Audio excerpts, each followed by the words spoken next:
আমার ইংলিশ অনার্সের বন্ধুরা, আশা করি তোমরা খুব ভালো আছো। Welcome to my channel honours bros. আজকে আমাদের আলোচ্য বিষয় একটি কবিতা, ode to autumn. Ode to autumn written by John Keats, অর্থাৎ কিনা শরৎকালের গাথা।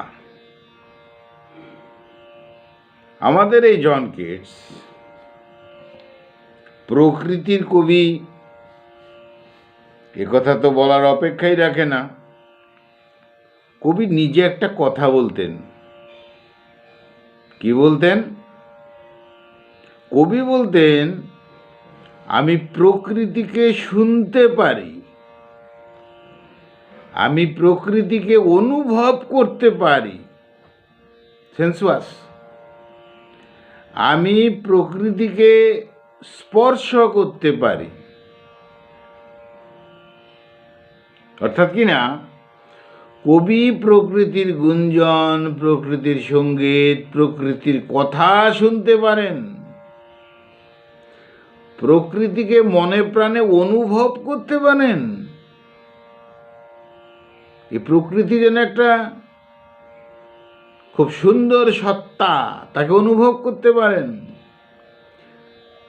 এবং কবি প্রকৃতিকে স্পর্শ করতে পারেন, প্রকৃতিকে তিনি স্পর্শ করতে, টাচ করতে পারেন। এই ছিল কবির কথা।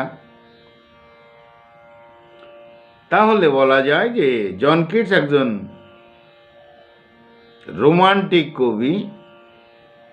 প্রকৃতি তাকে শিহরিত করত। প্রকৃতির মধ্যে তিনি অন্য কোনো সত্তা খুঁজে পেতেন, অন্য কোনো ভালো লাগা খুঁজে পেতেন, অন্য কোনো শিহরণ খুঁজে পেতেন। সাধারণ দৃষ্টিতে তিনি প্রকৃতিকে দেখেননি। এই তো কথা। এই কবিতাটি লেখা হয় 1819, আর জন কিটস মারা যান 1821। 2 বছরের ব্যবধান। এই কবিতায় ওড টু অটামের নিখুঁতভাবে শরৎ ঋতুর বর্ণনা করা হয়েছে। শরৎকালকে যেন প্রাণদান করা হয়েছে, পার্সনিফিকেশন করা হয়েছে। শরৎ যেন কথা বলে, শরৎ যেন কাজ করে, শরৎ যেন গান গায়, এমন একটা অনুভবের মাধ্যমে তিনি নিখুঁত বর্ণনা করেছেন। বলা হয় যে এই কবিতায় তিনি তার ব্যক্তিগত কোনো কথা বলেননি। শরৎ যেমন তেমনই তিনি বর্ণনা করেছেন, তার মতো বর্ণনা করেছেন, তার শৈলীতে তিনি বর্ণনা করেছেন। অনুভবের মাধ্যমে, উপলব্ধির মাধ্যমে বর্ণনা করেছেন। যাই হোক, the poet describes sights and sounds without expressing his personal reaction. ব্যক্তিগত কোনো রিয়াকশন, অতিরঞ্জিত করে কিছু বলা, এমন কিছু তিনি বলেন নাই। যেমন হুবহু প্রকৃতিকে তেমনভাবেই বলেছেন। আবার বলছি, তার শৈলীতে তিনি বলেছেন। এই কবিতা 3টি স্তবকে ভাগ করা যায়। প্রথম স্তবক, সেখানে আলোচনা করা হয়েছে যে শরতের সৌন্দর্য, ফুল ফল, এইসব বিষয়ে। কি বললাম? প্রথম স্তবকে শরৎকালের সৌন্দর্য, ফুল ফলের বর্ণনা করেছেন। দ্বিতীয় স্তবকে শরৎকালের মাঠে কারা কাজ করে তাদের কথা বলেছেন।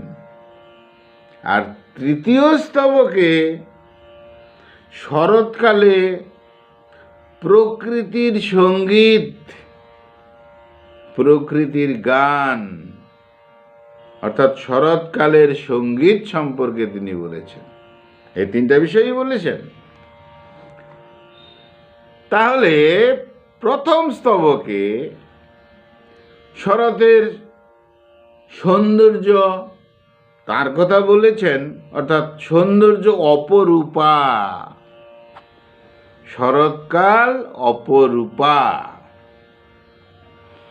শরৎকাল কুয়াশার ঋতু, ভালো। আর এই শরতে কি হয়? শরৎকাল আর সূর্য দুজনে একসাথে মিলে শরৎকালের যত ফলগুলো আছে সেগুলোকে পাকিয়ে দেয়। সমস্ত ফল রসে ভরে যায়।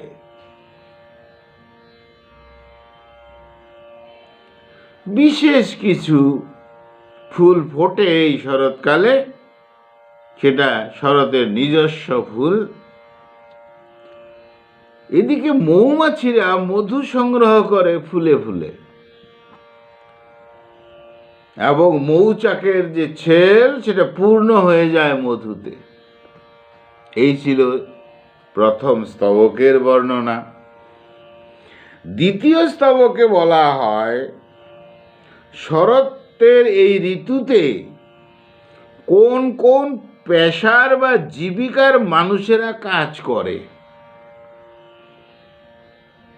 কবির ভাষায় সেটা হলো শরতের পেশা বা জীবিকা।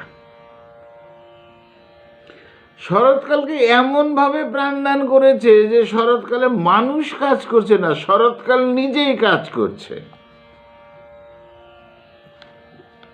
যেমন বলা হয়েছে ফসলের বীজ বপনকারী হিসাবে। ফসলের বীজ তো কোনো মানুষ বপন করছে, কিন্তু কবি বলতে চাইছেন যে শরৎ নিজেই ফসলের বীজ বপন করছে। ফসল কাটছে, কর্তন করছে কে? কোনো মানুষ? কবির ভাষায় শরৎ নিজেই কাটছে। কেউ ফসল নিয়ে পরিষ্কার করছে, ঝেড়ে দিচ্ছে। অর্থাৎ কিনা এই শরৎকালকে এক নারী হিসাবে কল্পনা করেছেন কবি। নারী,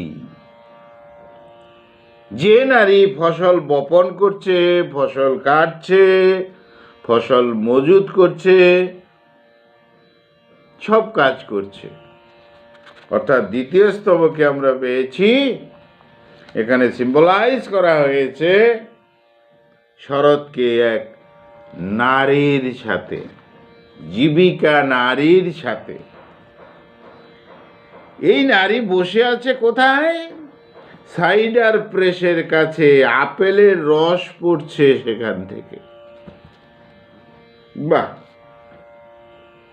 তৃতীয় স্তবকে কি বলেছেন? তৃতীয় স্তবে দেখা যায় শরতের বিভিন্ন প্রাকৃতিক সঙ্গীত, প্রকৃতির সঙ্গীত, শরতেরই সঙ্গীত। কি সেটা? কোনো পোকার গুঞ্জন, পোকাকার প্রকৃতির, পোকা গুঞ্জন করছে, তার মানে প্রকৃতি গুঞ্জন করছে। মেষের চিৎকার, ভেড়ার চিৎকার, ভেড়াকার প্রকৃতির। কে চিৎকার করছে? ভেড়া প্রকৃতি করছে, ভেড়া করছে, তার মানে প্রকৃতি করছে। ঝিঝি পোকার গান, সে একই কথা। কে করছে? ঝিঝি পোকা। ঝিঝি পোকা কার? প্রকৃতির। তাহলে ঝিঝি পোকার গান সমান সমান প্রকৃতির গান। রবিন পাখির শীষ শব্দ, এগুলো শরৎকালের নিজস্ব। কোনো পোকার গুঞ্জন, মেষের চিৎকার, ঝিঝি পোকার গান, রবিন পাখির শীষ, শালিকের কিচির মিচির, এগুলো হলো শরতের মন ভরানো অদ্ভুত সঙ্গীত। কখন এই সঙ্গীত বেশি শোনা যায়? যখন অস্তগামী সূর্য মাঠের বুকে লালচে আলো ফেলে। সুন্দর। এই কবিতায় কোনো দার্শনিক কথা নেই, সাধারণ। এমন ছিল, এমন পাখির গুঞ্জন এমন ছিল, পোকার গুঞ্জন এমন ছিল, ঝিঝি পোকার গান এমন ছিল, শালিকের কিচিমিচি এমন ছিল, যা ছিল তাই বর্ণনা। অর্থাৎ কবি এমনভাবে বর্ণনা করেছেন যে পাঠককুল আমাদেরকে শরতের মুখোমুখি, প্রকৃতির মুখোমুখি নিয়ে গেছেন। আমরা বইয়ের পৃষ্ঠাতে নেই, আমরা যখন পড়ি তিনি যেন একটা ছবি অঙ্কন করেছেন। আমরা সেই জীবন্ত ছবির মুখোমুখি। গভীর পর্যবেক্ষণ রয়েছে কবির শরৎকালের প্রতি এই কবিতায়। আর এখানেই মনে হয় যে একটা কথা বলা হতো এই রোমান্টিক যুগের কবিদের সম্পর্কে, তাদের বর্ণনা এমন নিখুঁত, এমন প্রাণবন্ত হতো, যেন বলা হতো যে তারা কবিতা লেখে না, কবিতা লেখার বিষয় নেই, তারা ছবি লেখে, কবিতা আঁকে।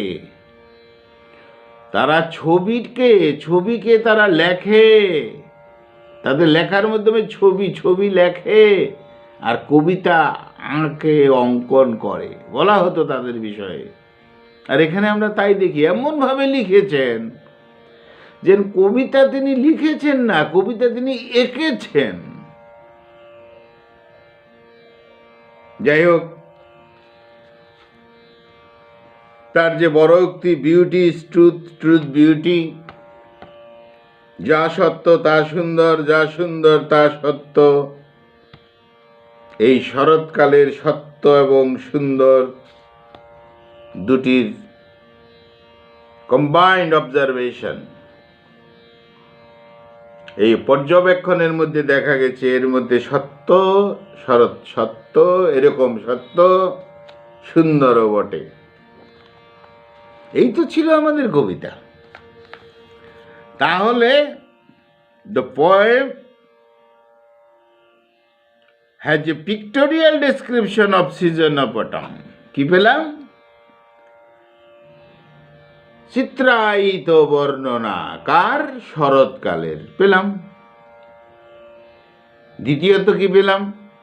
The poet has described the beauty of autumn. শুধু শরৎকালকে বর্ণনা করবো কেন? শরতের সৌন্দর্যটা কেমন হবে? আর কি পেলাম? He has described the occupation of season. পেশা, জীবিকা কি ছিল? তারপর কি পাওয়া গেল? He has described different sounds of autumn. ভিন্ন ভিন্ন শব্দ, সঙ্গীত, গুঞ্জন প্রকৃতির অর্থাৎ শরৎকালের তা পেয়েছি। The poem celebrates autumn, its glory and beauty. প্রকৃতি অর্থাৎ শরৎকালের মহিমা। আর this poem has a vast picture gallery. এটা যেন একটা পিকচার গ্যালারি, ছবি পাওয়া যাচ্ছে প্রকৃতির মধ্যে, শরৎকালের মধ্যে ছবি। তিনি ছবি লিখেছেন। যাই হোক, the poem exhibits the Christian concept of beauty in its sensuous and spiritual aspects. প্রকৃতির মধ্যে, শরৎকালের মধ্যে যে তার মধ্যে সেন্সুয়াসনেস, যে আবেগ ছিল, সেটা প্রকাশ পেয়েছে। আর প্রকৃতিকে স্বাভাবিক প্রকৃতি হিসেবে দেখেননি, স্পিরিচুয়াল, এটা গভীর, একটা আধ্যাত্মিক, একটা বিভিন্ন গভীর দৃষ্টিভঙ্গির মাধ্যমে তিনি প্রকৃতিকে দেখেছেন।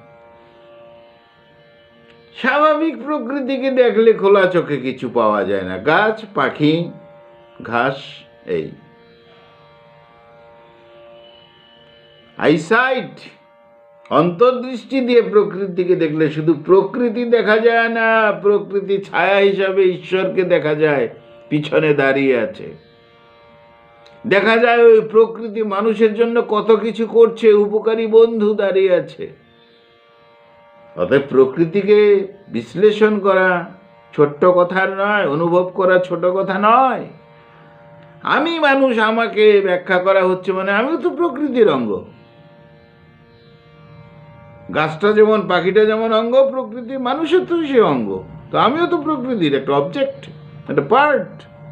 তাই কবি যে প্রথম বলেছিলেন তাতে আমরা পেয়ে যাই, হেয়ার ইট ইজ প্রুভড, এটা প্রমাণিত হয়ে গেছে, kids could hear nature, kid শুনতে পারতেন প্রকৃতিকে, কুড ফিল নেচার, প্রকৃতিকে অনুভব করতে পারতেন, কুড টাচ নেচার, প্রকৃতিকে স্পর্শ করতে পারতেন। এই ছিল আমাদের কবিতা ode to autumn, written by John Keats. বন্ধুরা, তাহলে আমরা একটা কিছু শিখব, কি যে আজ থেকে আমরা প্রকৃতিকে খোলা চোখে, হালকা চোখে, হালকা দৃষ্টিতে দেখব না, প্রকৃতিকে অন্তর্দৃষ্টি দিয়ে দেখব। শরৎকাল যেমন প্রকৃতির, আমরা মানুষরাও প্রকৃতির। প্রকৃতি হয়ে যদি প্রকৃতির বন্ধুত্ব না হয়, তাকে বোঝা না যায়, তাহলে নিজেকে বোঝা যাবে কি করে? আর এই প্রকৃতির পিছনে কেউ দাঁড়িয়ে আছে, অলমাইটি গড। তার সৃষ্টি, সেরা সৃষ্টি প্রকৃতি। সেই জন্য আমরা সেটা গভীরভাবে অনুভব করব, এই আশা থাকবে। এই ছিল আজকের বিষয়, ode to autumn, written by John Keats. বন্ধুরা, আমার শেষ কথা, সাবস্ক্রাইব করো আমার চ্যানেলটিকে। থ্যাঙ্কস।